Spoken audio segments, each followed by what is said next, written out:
On Monday, the National Collegiate Athletic Association imposed some of the harshest sanctions ever on Penn State in the wake of the child molestation scandal and the subsequent cover-up. The school was fined $60 million. Its athletic scholarships were reduced. It was banned from playing postseason games for 4 years, and its players can transfer to other schools without penalty if they choose. Even though some wanted even harsher penalties, some Penn State trustees thought the penalty was too severe. So I sought out school president Rodney Erickson this week, who agreed to the sanctions. Here are the highlights of our interview.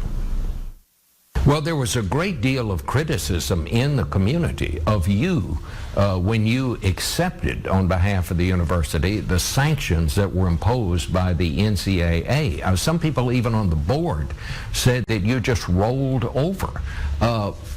I guess I would ask you, what do you say to them, and did you have any choice but to accept these sanctions? I was faced with a very, very difficult choice. It was made clear to me and to our legal team very early on in the week that we really had a choice, which was multiple years of the death penalty. Or, in other words, no football No football, and the prospects of additional sanctions beyond that death penalty, or accepting a consent decree that was driven down by the NCAA. Given the two alternatives, I felt that it was best to accept the consent decree. This allows us to continue to go on playing football. It allows us to go on helping to support the other intercollegiate athletic teams that we have at the university. Well, do you yourself feel that somehow these sanctions were unfair? There are aspects of the sanctions certainly that I think were certainly very heavy, but we were given a choice, and I continue to feel that that was the best choice that we could make under the circumstances. The choice that I made really allows us to move forward. I'll just go to the bottom line. Do you feel secure in your job here? Oh yes, I believe I have the strong support of the vast majority of the board. Now we have the victim of the molestation that the assistant coach saw in the locker room involving Sandusky. His lawyers have come forward and said that he intends to sue the university. I would guess that this is going to be the first of many lawsuits. How is the university going to handle that? I mean, do you have insurance? Can you withstand an onslaught of lawsuits? We have, like any university of our size, both directors and officers, as well as general liability coverage. We believe that we are adequately covered. In addition to that, we hope to be able to settle as many of these cases as quickly as possible. We don't want to, if at all possible, drag victims through another round of court cases and litigation. If we can come to an agreement with them, with their attorneys, we believe that would be the best possible outcome in this whole very, very difficult, tragic situation. Now, it's my understanding that among the sanctions the NCAA imposed, it's a $60 million fine that you will pay out over a number of years. Where does that money come from? We will pay that out in a combination of funds. We will use the football program's financial reserves that they have available to them. And in all likelihood, the university will have to extend the athletic department a long-term loan that they can pay back as they get on their feet and as we adjust their budget going forward in the football program. Let me just ask you the basic question. As you look back on it now, did Penn State put too much emphasis on football? Our intercollegiate athletics program has been a tremendous success. To the extent that some parts of intercollegiate athletics perhaps became too separate and became too much much areas unto themselves and not sufficiently wrapped into the rest of the university. That's something that we really are looking at right now. And of course, the Free Report made a number of recommendations with respect to that issue. We'll have more of this interview with President Erickson in our next half hour. I'll be right back. Welcome back to Face the Nation. We're going to start page 2 with more of our interview with Penn State President Erickson. Joe Paterno was a legend. He was an icon. Did he stay too long? I would say that Coach Paterno's legacy, as far as I'm concerned, and I think everyone will have to assess that personally, how they see the coach's legacy. From my standpoint, I see the coach's contributions to the educational life of the university, and that's one of the reasons that I said I felt strongly that the Paterno name should stay on our library. I think when some years pass and we get more perspective, we will also come to understand that he had a very important role over 60 years in the education, that our educational goals and our aspirations at the university, and nothing will change that part of Coach Paterno's legacy. Why did you take his statue down?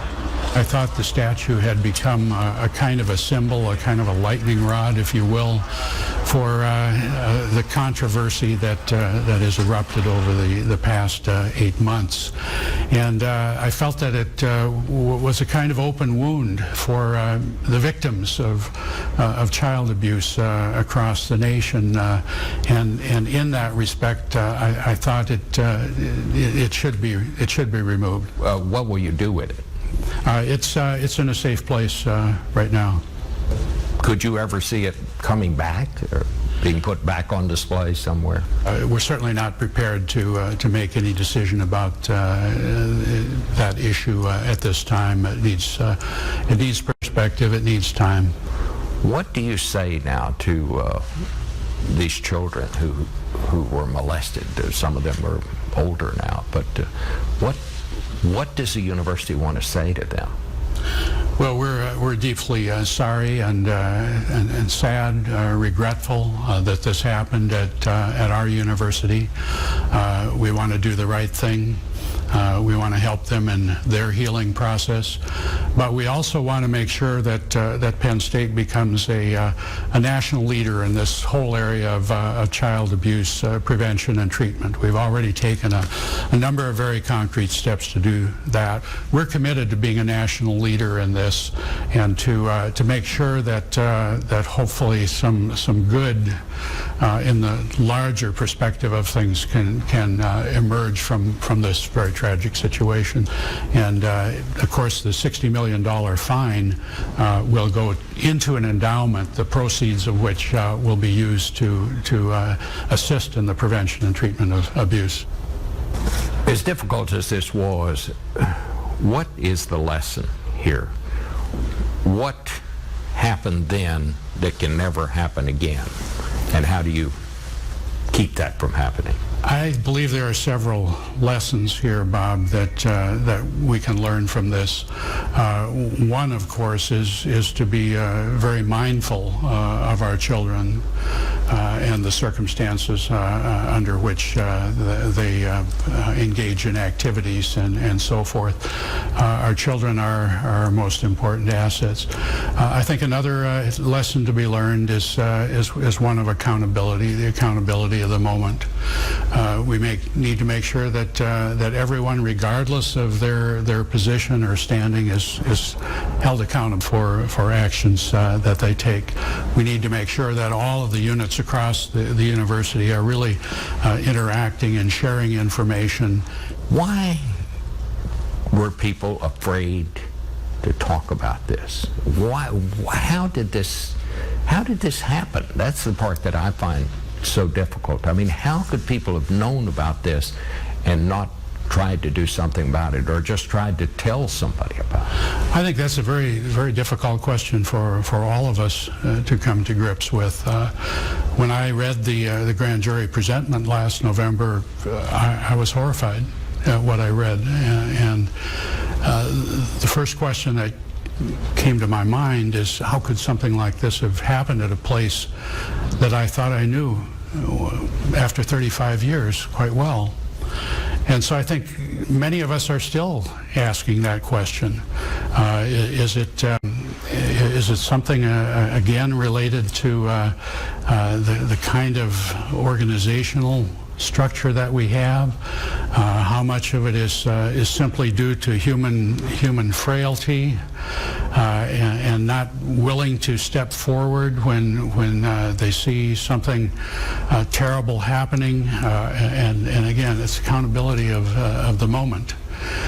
So we need to, every one of us, even though we don't have clear answers to that, needs to reach into our own hearts and think about that issue very deeply.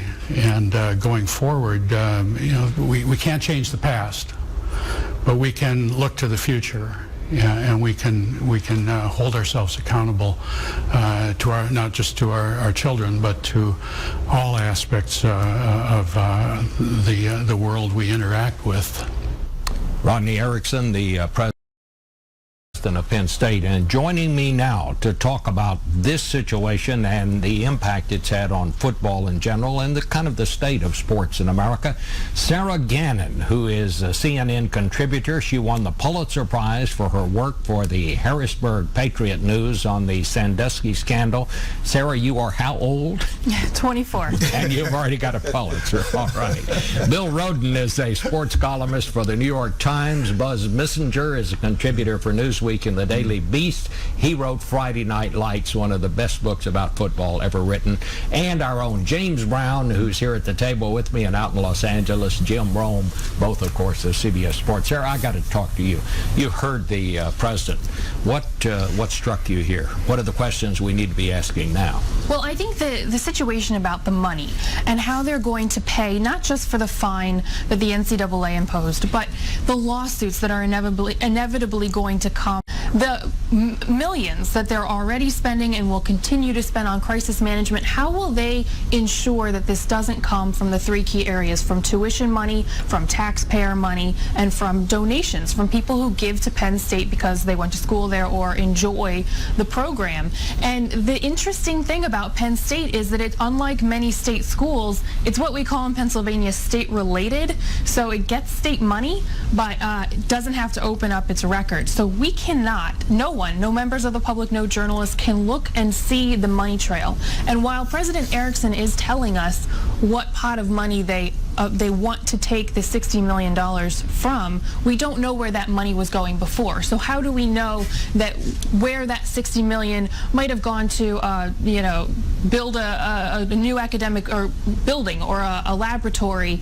How are they paying for it now? How are they paying for the other sports programs? All of them except basketball are dependent on Penn State football. So where's that money coming from, and how do I know that my tax money isn't going to that?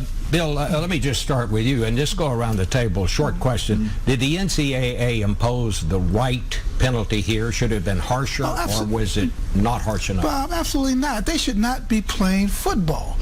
The fact that they are playing football is one of the greatest abdications, moral abdications, maybe in the history of the NCAA. There's no way that they should be playing football. All right, Jim Rome out there in L.A., what's your take?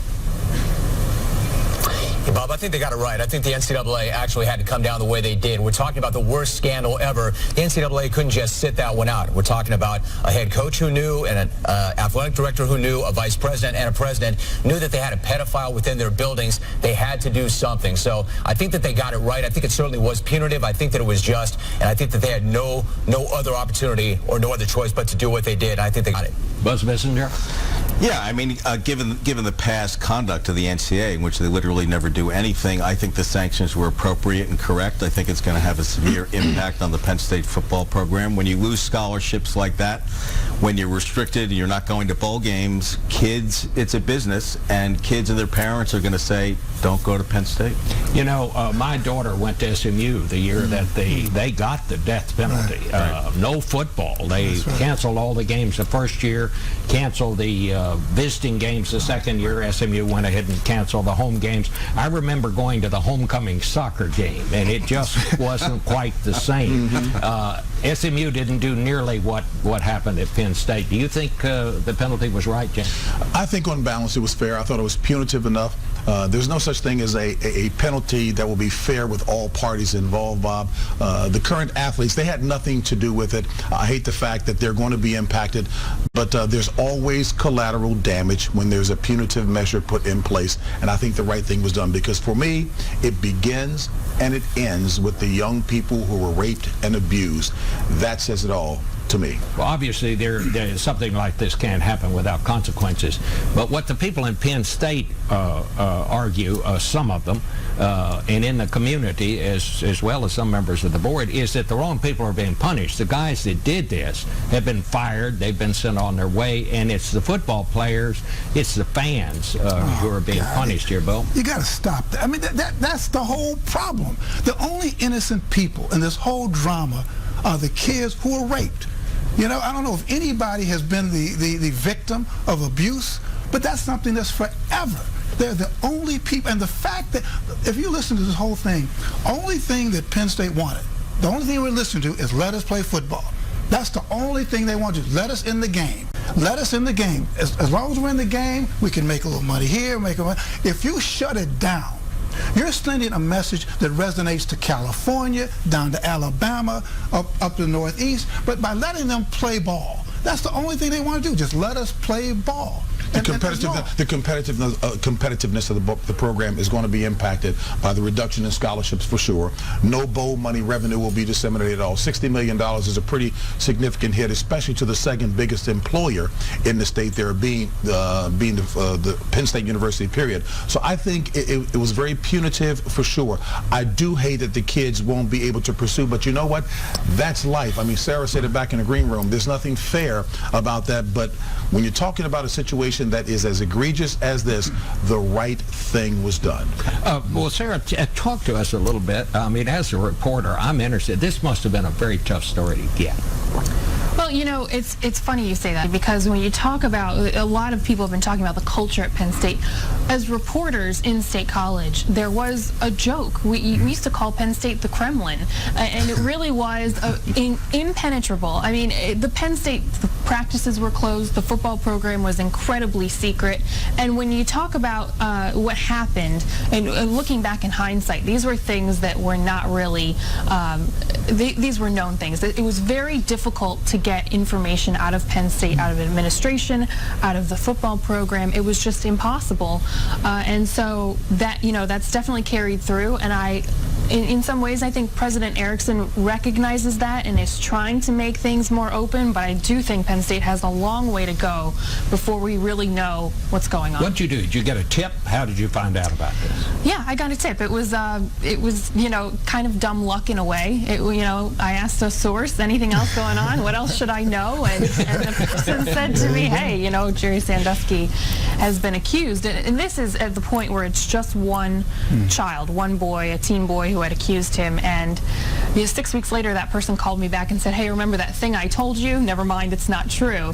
And that was the beginning of 3 years before we really could get a solid story to print.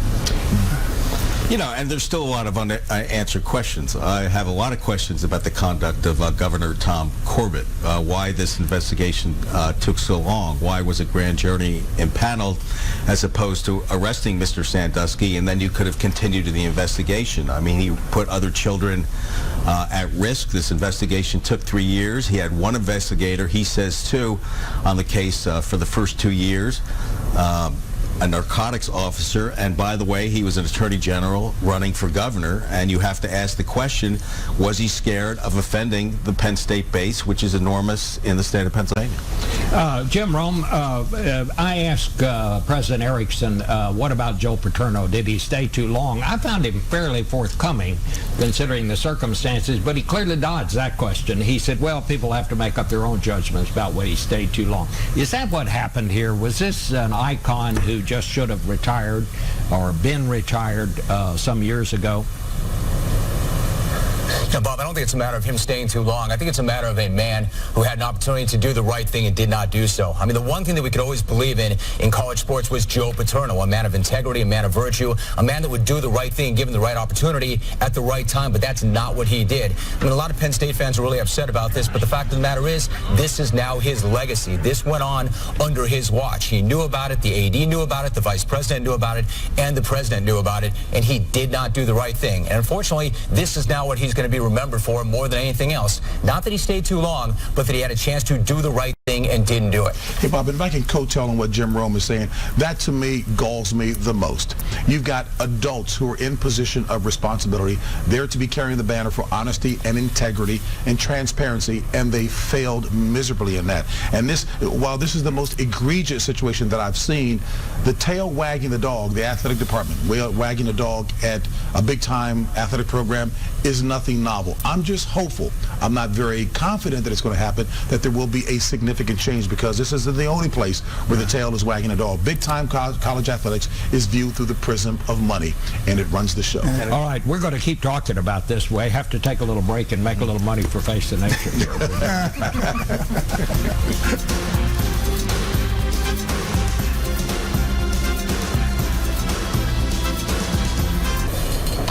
I want to go back to Sarah. Do you think, you just heard Jim Rome say, and we all seem pretty much in agreement, that Coach Paterno had to know something about this. Do you think he was just out of it, though? Is this a fellow who'd had a great career, but probably didn't really know what was going on?